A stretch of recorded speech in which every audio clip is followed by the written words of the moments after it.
Today we're taking a look at one of the weirdest compressors I've ever used, and this video almost didn't happen because I couldn't wrap my head around it. Let's get into it.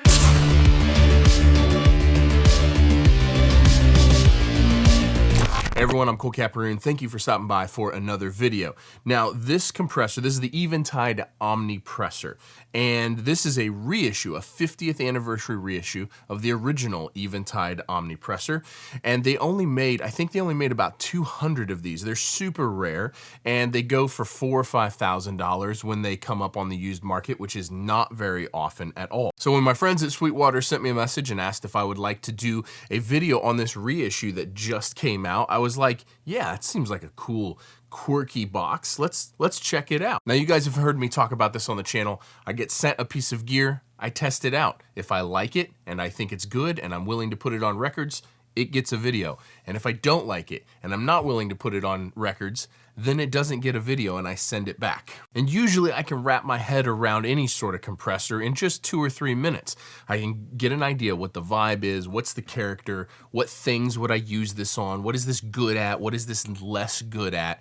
But this compressor, interestingly, I almost could not figure out. I messed around with it for like an hour and I'm like, I don't know about this one. Now, I'm pretty bad, as most of us guys are. I'm pretty bad about reading the instructions before I attempt to do something. But this is maybe the first dynamics processor, the first compressor I've ever used where I'm like, I need to open the manual. And so I open the manual, and here's what we find under the applications section. I'm going to read this to you because it's quite interesting. If you don't understand it, if you don't fondle its controls properly, it will cause hours of confusion and tempt you to dash it on the rocks or put it in a sack and drown it. Please read this application section before blaming your Omnipressor for maleficence or deviltry. I've never even heard the word deviltry before. So kudos Eventide, and I think this was actually in the original owner's manual of the vintage one as well. The owner's manual was incredibly helpful. And so after reading the owner's manual cover to cover, and then really being like, okay, this is not a normal compressor at all. What does this thing do that's cool? Because the old ones are worth good money, and they wouldn't be worth good money unless this thing did something really unique and really cool. And so I dug into it. Now, you absolutely have to throw everything you think about compression out the window when using this. And so I have some sound examples here. Mainly, we're going to try this on vocals and on drums and on acoustic guitar. To me, that's my compression test. If it does well on those things, it's probably, I can figure out what it's good at. At the end of the video, after the sound examples, I'm going to talk about what I think its strengths and weaknesses are, who this thing is actually for, and whether or not it's a good thing to pick up. So make sure you stay around to the end of the video. And as always, I will put links down below for this compressor along with everything else that I use. So go check those links out if you want to check out prices and more specs on this. Let's jump in and take a listen to the weirdest compressor I've ever used. The Eventide Omnipressor. Now, normally I would let you hear some sound examples first and then walk you through the controls because people tend to stick around a little bit longer if they're impressed by what they hear right out of the gate and I explain it later. However, this is such a unique, interesting, dare I say weird compressor that I have to explain to you how it works in order for you to have a shot of understanding what's actually happening here. So we're going to run through the controls and how this actually operates, and then we're going to check it out on vocals, on acoustic guitar, on bass guitar, on snare drum, and we'll get into all the quirkiness that this compressor is. So you've got a line switch here. It's interesting that they call it a line switch because what it does is engage the compressor or turn it off. You've got a threshold, which works exactly like a normal threshold. The lower you turn it, the more compression you get. You've got an input, which also functions similar to like an 1176, where the higher you turn the input, the more it's feeding the entire box. So also the more compression you get. So you can adjust the amount of compression you're getting with the threshold and the input simultaneously. Then you've got an attack time here. It's a pretty wide range attack. You can, with it all the way fastest, you can just about cut off all the transient, and then it goes to all the way over to super slow. You've got a bass cut here, which is basically a sidechain filter in the compressor detector circuit. And then you've got your release time here. It's not the fastest release time, only as fast as 1 millisecond, which it seems fast, but in practice it doesn't sound super fast. Mix knob for parallel compression. Now, to me, this box is obviously, like I said earlier, a reissue of a vintage box that would not have had this mix knob. This mix knob makes this reissue so much more usable to me, because as you're going to see as I walk through everything, I'm relying pretty heavily on the mix knob to get the sounds I want out of this box on just about every source. We've got the external sidechain here, so you can run an external EQ sidechain, and that switch engages the external sidechain. Then you've got your meter switch here. You can switch between your input, your gain reduction, and your output. Personally, I like it on gain reduction. Then you've got these two LED lights here. We've got gain and attenuation. And in addition to the actual meter, what's interesting about this is this green light is going to light up anytime the gain is being reduced or attenuated, or one might even say compressed. And these LEDs react much faster than the actual VU meter, which is interesting that they have both. I don't dislike that they have both. It's just a very interesting choice. So anytime this green light is on, it is compressing. Anytime this red light is on, the signal is either coming back up or is getting amplified. Then we move over to our function button, and this is kind of the madness of this compressor. It's not even really actually a compressor, because what you've got is you've got your traditional compression, which is ratio of 1 through infinity, and then you get into upwards compression, which is basically for every additional dB of level hitting this box, it's turning it down even more than a dB, depending on what this is set at. So you can actually, with this all the way over, you can make quieter sounds louder than the loudest sounds, if that makes sense at all. So if you've got something very quiet in a track and something very loud in a track, you can actually reverse the dynamic of them and make the quiet thing significantly louder than the loudest thing, which is... this is a wild box. Okay, and then as you rotate this way, you get into expansion, which is the opposite of compression. It's making the louder parts louder and the quietest parts quieter. And then as you continually go over, you get into almost basically a gate function. So it ranges from a noise gate to an expander to a compressor to upwards compression, which is wild to have in the same box, and even more wild to have it on a single knob. Now, because this knob does so much, and because this box can get out of control pretty quickly, we've got this attenuation limit and gain limit. Basically what this is doing is this can set your limit to how much compression, regardless of all these settings, how much compression gain reduction you can get. So if you have it all the way clockwise, you will get 0 or near 0 gain reduction. And as you rotate it this way, it will allow you to have more gain reduction the further you turn it, which is kind of wild. Gain limit is exactly the same in the other way. So as you've got it at 0, it will not expand or it will not make anything louder if this gain limit is all the way in the clockwise position. And as you rotate, you can see the meter here change as I rotate it.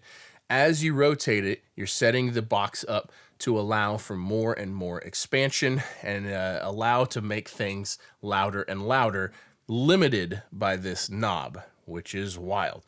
Stereo link button, your output, your power switch. Okay, so we're gonna start off with some vocals.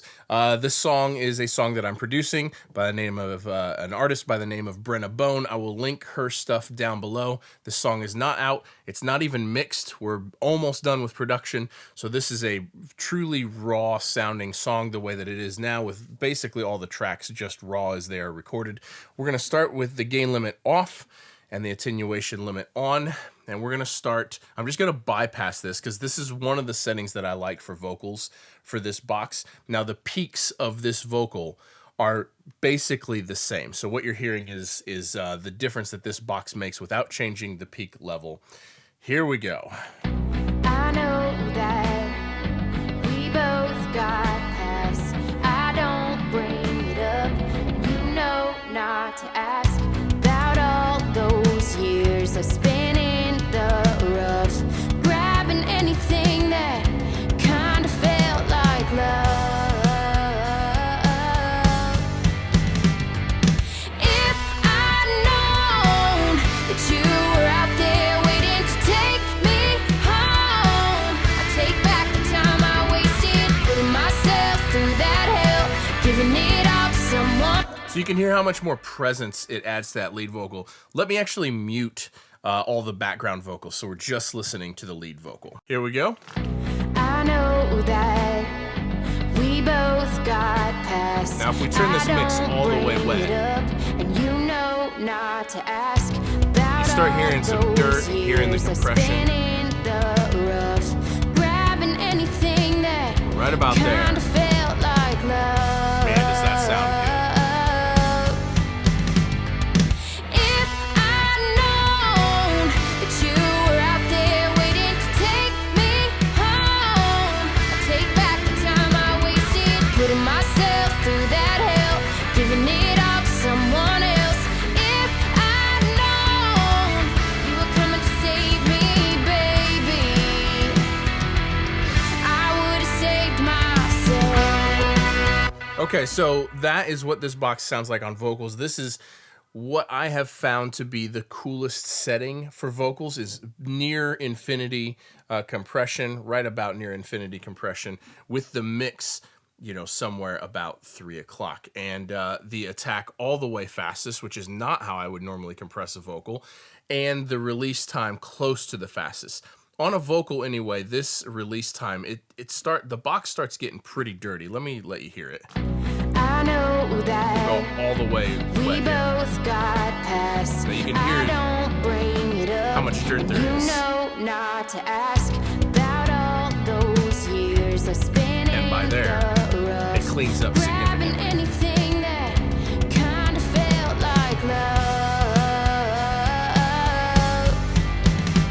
So for that reason, this box, and this is pretty much the same on just about everything I tried it on, I'm typically a fastest release guy on whatever box I'm trying out. This box does not do that.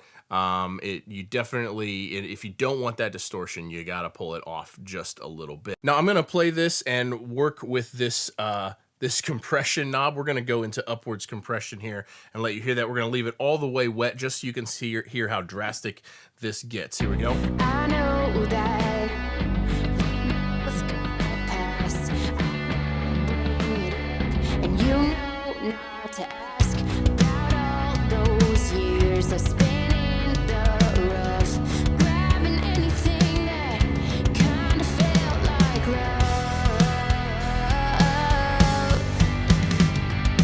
If I'd known that you were out there waiting to take me home, I'd take back the time I wasted putting myself through that hell, giving it all to someone else. If I'd known you were coming to save me, baby, I would have saved myself. So you can hear how quickly, as you rotate this knob past infinity compression, how quickly things get wild, and everything is a real balancing act between the threshold, the input. I've got the output cranked, and it's only plus 12, so it's not like we're getting that much makeup gain, but it's a real balancing act between everything here. Now, I'm gonna just turn some knobs here on this vocal, and then we're gonna move on to snare drum and some acoustic guitar, so that way you can hear the range of controls that this has. Here we go.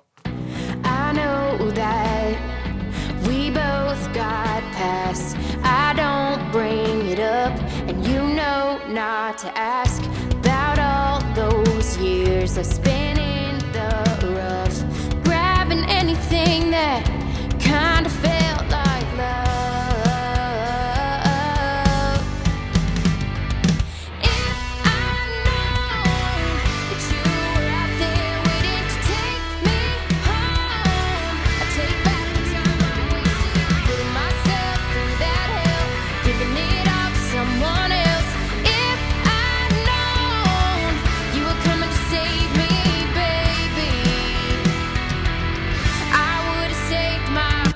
Very, very interesting sounding box. But let's move over to some drums because things get even more interesting on drums. Okay, now I've got this put on a snare drum and I'm just gonna play around with it. Now, what I personally have found that this box is really good at on percussion is enhancing the attack, the very front end of a percussive element. It's good at that, and it's also good at any sort of pumping, wild, explosive sort of thing. So I'm just gonna play around with this on snare drum and let you kind of hear all the different sounds. Here we go. So there's just raw drums.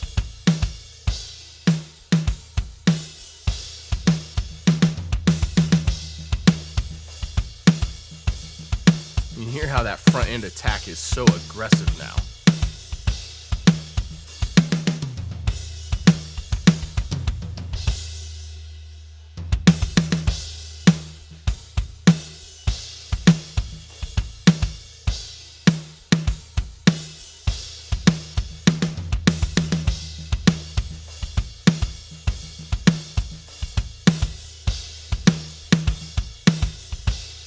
That's pretty cool.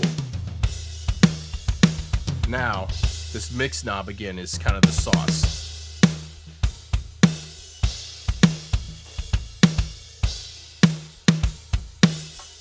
Bypass.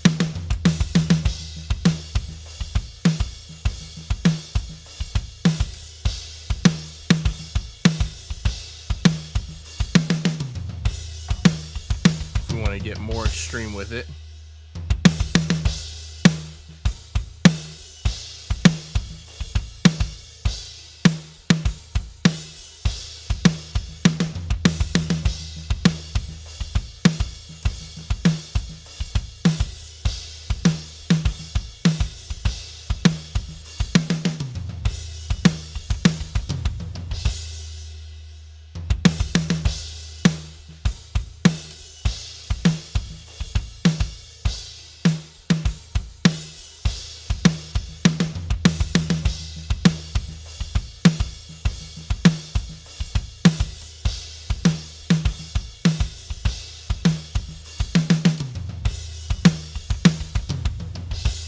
so you can go from that all the way to like some craziness here.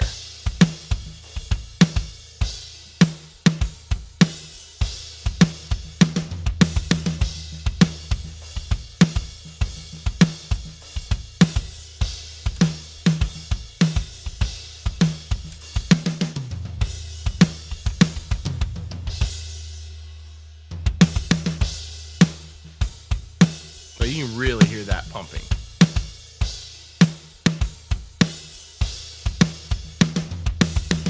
If you wanted to pull it down, so that way we're just grabbing like the very front of that snare and then use your mix knob.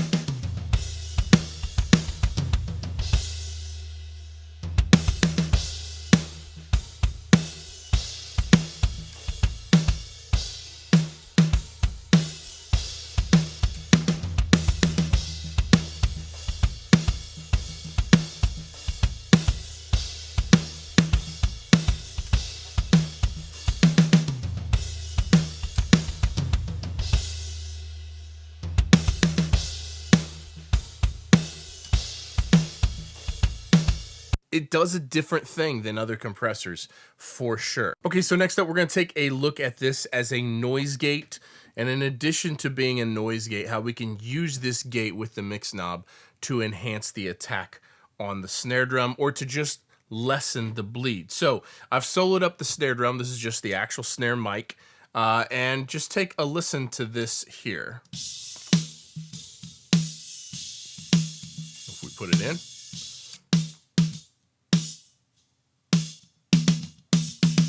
Then we can use our release time to tighten that up.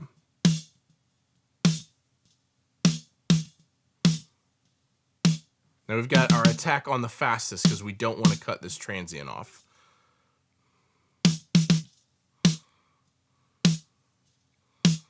And we can use this is kind of our ratio.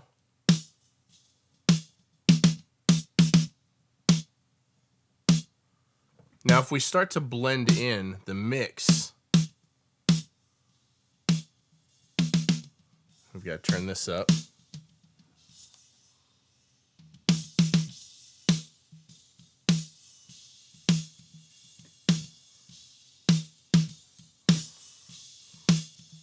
Bypass.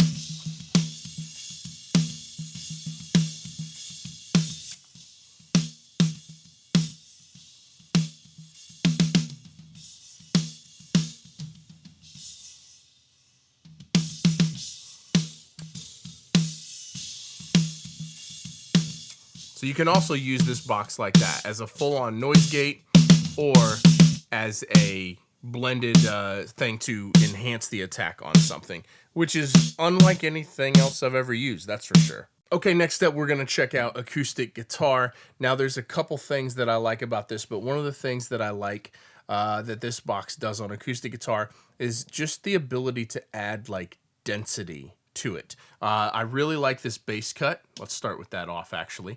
I really like this bass cut on Acoustic Guitar, and you can just add density on the Acoustic Guitar with this in a really cool way. And again, we're going to rely pretty heavily on the mix knob for what we're going to go for our finished sound. So here is the Acoustic Guitar with no compressor, and then I'll flip it in on these settings, and then I'll tweak stuff as we work our way through it.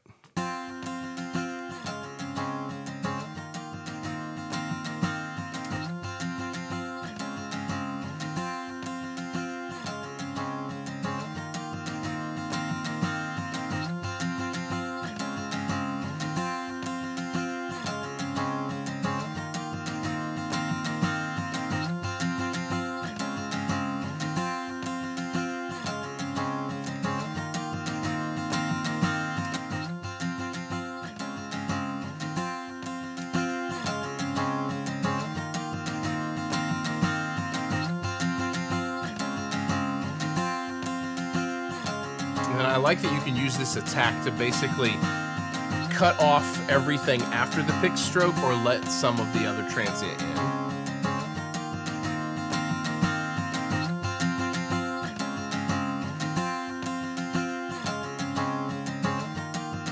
And you're hearing like the full thing, and as you pull this down,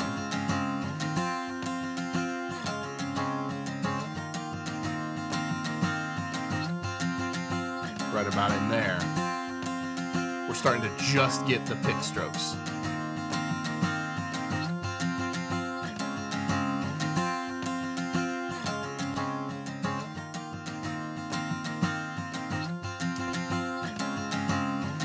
And you can hear just how much density that adds, which is very cool.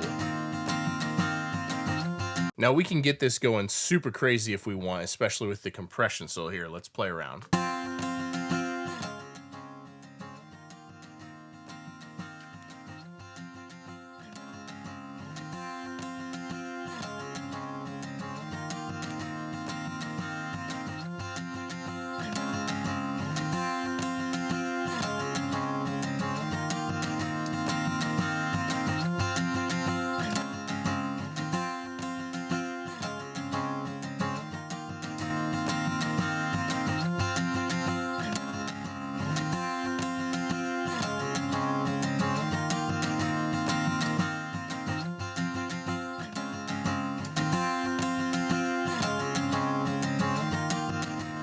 That's what that sounds like maxed. But with the blend,